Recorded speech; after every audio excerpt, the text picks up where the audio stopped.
श्री कृष्णा धार्मिक वर्ग कथा में आपका दिल से स्वागत है। आज हम सुन रहे हैं श्री कृष्ण भगवान की कथा।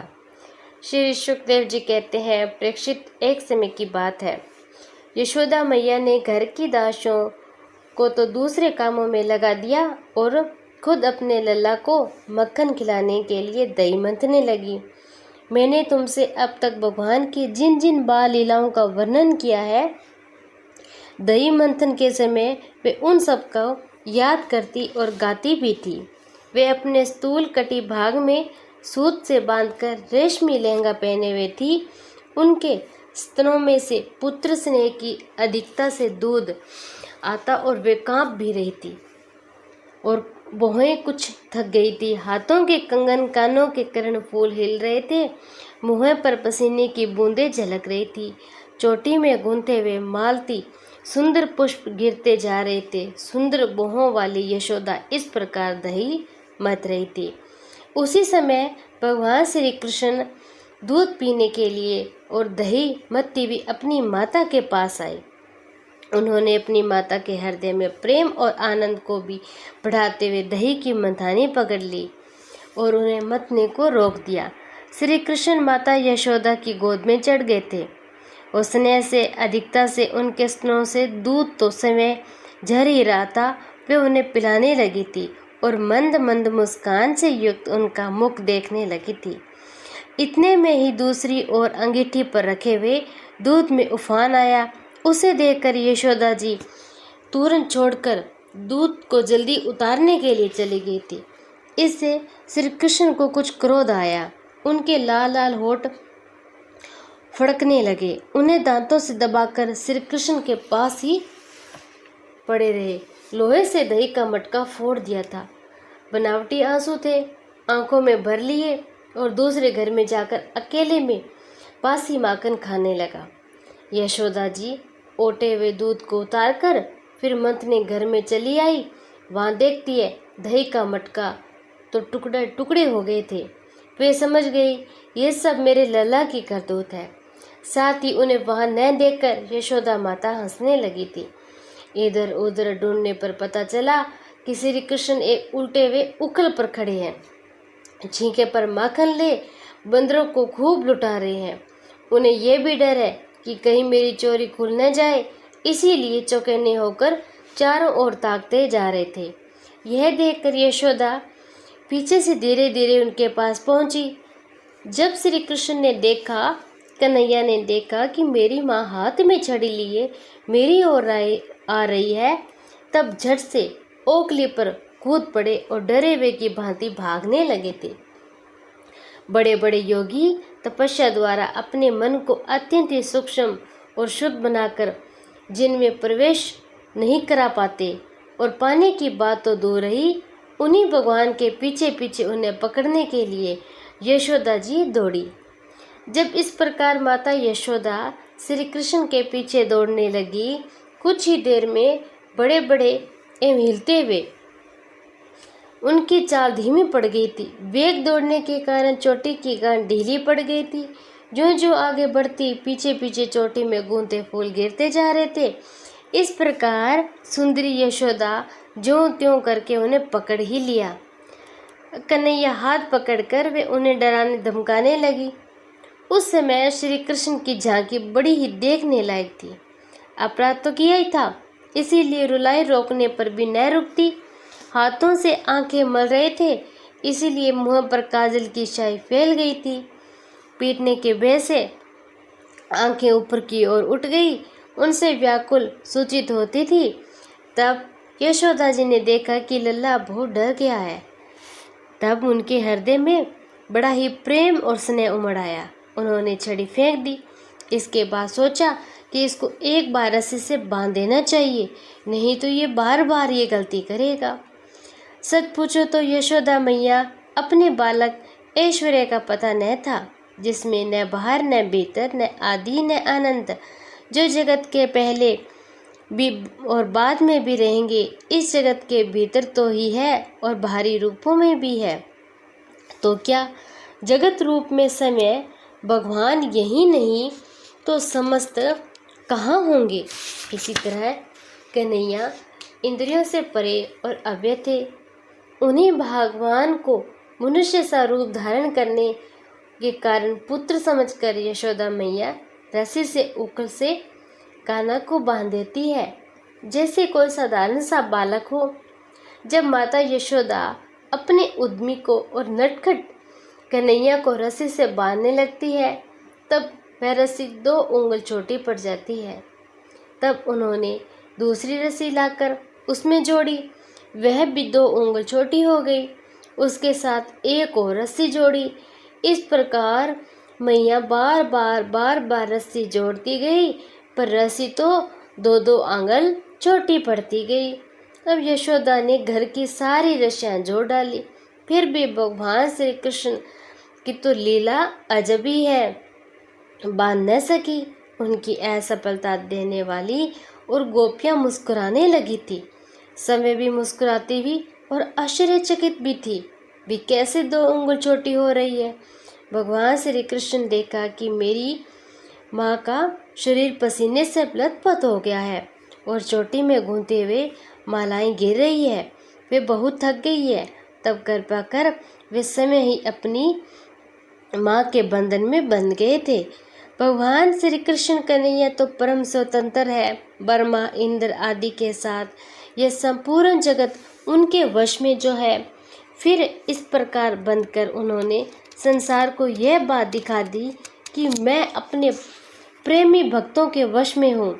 और ग्वाले गोपियाँ यशोदा मुक्तिदाता मुकुंद से जो कुछ अनिवार्य जित और कृपा प्रसाद प्राप्त किया है, वह प्रसाद ब्रह्मा पुत्र होने पर भी, शंकर आत्मा होने पर भी, वक्ष स्थल पर विराजमान लक्ष्मी अर्धांगिनी होने पर भी न पा सके। यह सोच गोपिका नंदन भगवान अन्य प्रेमी भक्तों के लिए जितने सुलभ, उतने ही देह अभिमानी कर्मकांड और तपस्वियों तथा अपने स्वरूप ज्ञानियों के लिए भी नहीं कहा जा सकता। इसके बाद नंदरानी यशोदा जी घर के काम धंधों में उलझ गई थी और उखल पर बंधे हुए भगवान कन्हैया श्याम सुंदर उन दोनों अर्जुन वृक्षों को मुक्ति देने की सोची, जो पहले यक्षराज कुबेर के पुत्र थे। इसके नाम से नलकुबेर और मणिग्रीव। इनके पास धन, सौंदर्य और ऐश्वर्य की पूर्णता थी। इसका घमंड देखकर ही देव ऋषि नारद जी ने इन्हें श्राप दिया था और आज ये वृक्ष बन गए थे।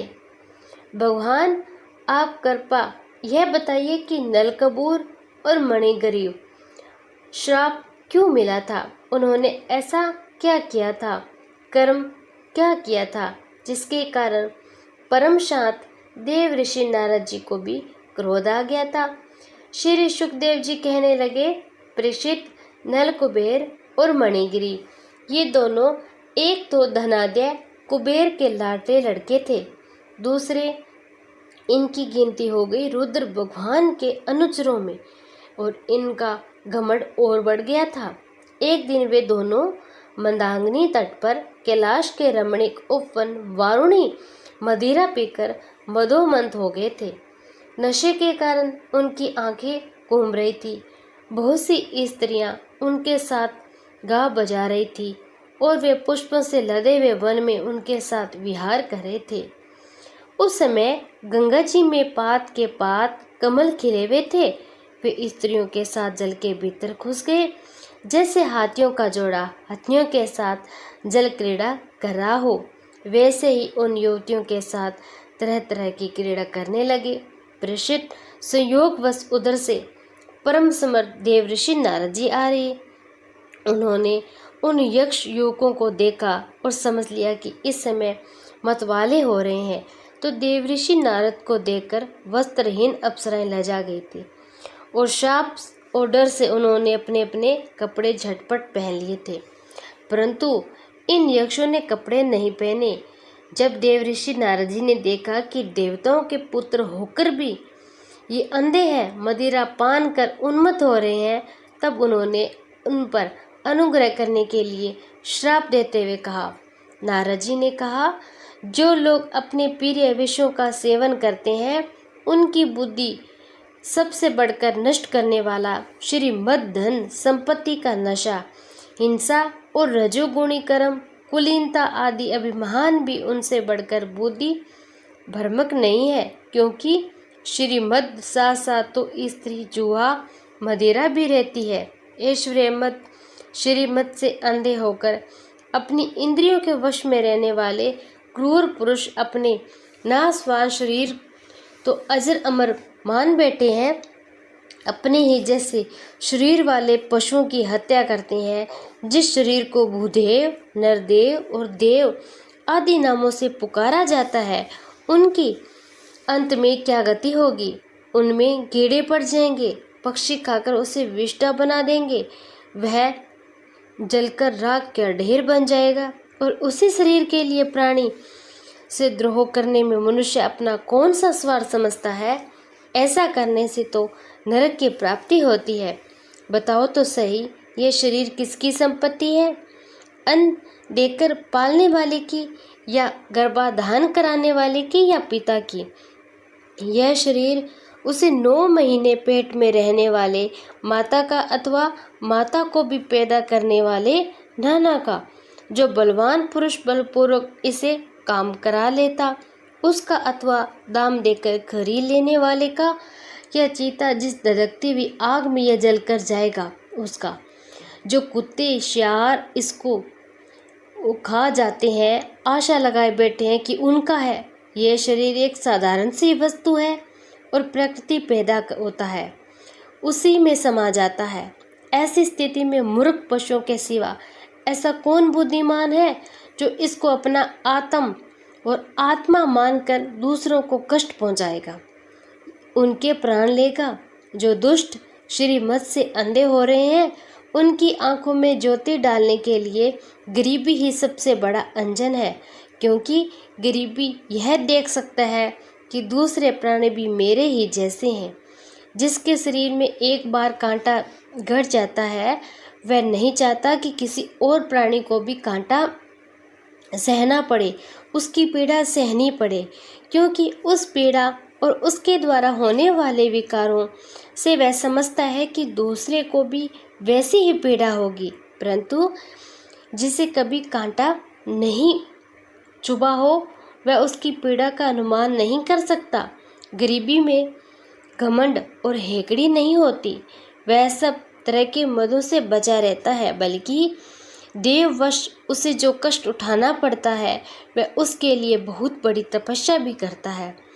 जिसे प्रतिदिन भोजन के लिए अन्न जुटाना पड़ता है, भूख से जिसका शरीर दुबला पतला हो जाता है, उस गरीबी और इंद्रियों से अधिक विषय नहीं भोगना चाहती और सूख जाती है।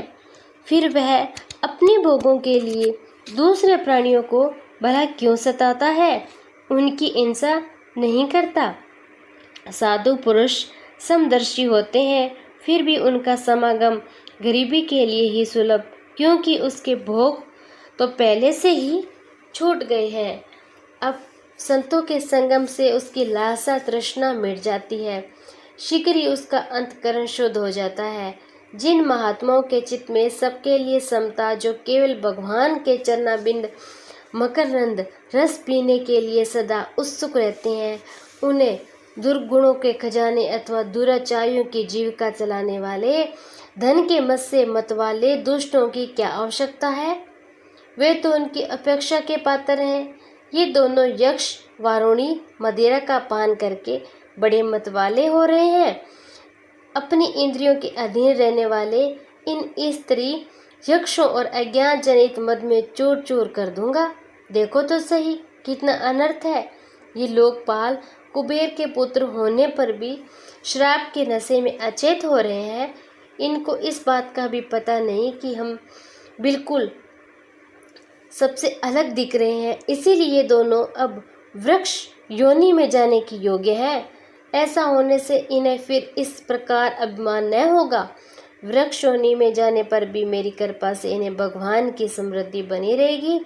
मेरे अनुग्रह से देवताओं 100 वर्ष बीतने पर इन्हें भगवान श्री कृष्ण का सानिध्य मिलेगा। फिर भगवान के चरणों में परम प्रेम प्राप्त करके ये अपने लोक में आएंगे। शुकदेव जी कहते हैं कि देव ऋषि नारद इस प्रकार कहकर भगवान के नर नारायण के आश्रम पर चले गए थे और नलकबूर और मणिग्रीव ये दोनों एक ही साथ अर्जुन वृक्ष होकर यमला अर्जुन नाम से प्रसिद्ध हुए थे। और भगवान श्री कृष्ण अपने परम प्रेमी और भक्त देव ऋषि नारद जी की बात सत्य करने के लिए धीरे धीरे उखल से बंधे होने के कारण भी उनकी ओर आ रहे थे, जिधर यमला अर्जुन का वृक्ष था। भगवान ने सोचा कि देव ऋषि नारद मेरे अत्यंत प्यारे हैं, ये दोनों भी उनके भक्त हैं, कुबेर के लड़के हैं, इसीलिए महात्मा नारद ने जो कुछ कहा है उससे मैं ठीक उसी रूप में पूरा करूँगा। यह विचार करके भगवान श्री कृष्ण दोनों वृक्षों के बीच में घुस गए थे। वे तो दूसरी ओर निकल गए, परंतु उखल टेढ़ा होकर अटक गया था। दामोदर भगवान कन्हैया कमर में रस्सी कसी हुई थी। उन्होंने अपने पीछे लुढ़कते हुए उखल को जो ही तनिक जोर से खींचा, त्यों ही पेड़ों की सारी जड़ें उखड़ गई थी। समस्त बल विक्रम केंद्र भगवान का तनिक सा जोर लगते ही पेड़ों के तने, शाखाएं, छोटी छोटी डालियां और पत्ते कांप उठे थे। वे दोनों बड़े जोर से धरती पर गिर पड़े थे। उन दोनों वृक्षों से अग्नि के समान तेजस्वी दो शीत पुरुष निकले। उनके चमचमाते हुए सौंदर्य दिशाएं चमक उठी थी। उन्होंने संपूर्ण लोकों के स्वामी भगवान श्री कृष्ण के पास आकर उनके चरणों में सिर रखकर प्रणाम किया था और हाथ जोड़कर शुद्ध हृदय से उन्हीं इस प्रकार स्तुति करने लगे थे। उन्होंने कहा, सच्चिदानंद आनंद घन स्वरूप, सबको अपनी ओर आकर्षित करने वाले, हे परम योगेश्वर श्री कृष्ण, आप तो प्रकृति से अतीत समय पुरुषोत्तम है। ब्राह्मण यह बात जानते हैं कि वे व्यक्त और अव्यक्त संपूर्ण जगत आपका ही तो है। आप ही समस्त प्राणियों के शरीर है, आप ही अंतःकरण है। हे कान्हा, आपकी वजह से आज हमारा उद्धार हुआ है। शरीर के पहले एक रत विद्यमान समस्त विधाता भगवान वासुदेव, आपको हम नमस्कार करते हैं। प्रभु, आपके द्वारा प्रकाशित होने वाले गुणों से ही आपने अपनी महिमा छिपा रखी है। आप तो परब्रह्म स्वरूप श्री कृष्ण हो, हम आपको नमस्कार करते हैं। इस प्रकार श्री कृष्ण, नारद और कान्हा को बार बार उन्होंने नमस्कार किया। श्री सुखदेव जी कहते हैं कि सौंदर्य माधुर्य निधि गोकुल श्री कृष्ण ने नल, कुबेर और मणिग्रीव को इस प्रकार स्तुति करने पर रस्सी से उखल में बनते होने के साथ उन्होंने कहा, श्री भगवान ने कहा, तुम लोग श्रीमत से अंधे हो रहे थे। मैं पहले से ये बात जानता था कि परम कारुणिक देव ऋषि नारद ने श्राप देकर तुम्हारा ऐश्वर्य नष्ट कर दिया। इस प्रकार तुम्हारे ऊपर कृपा की।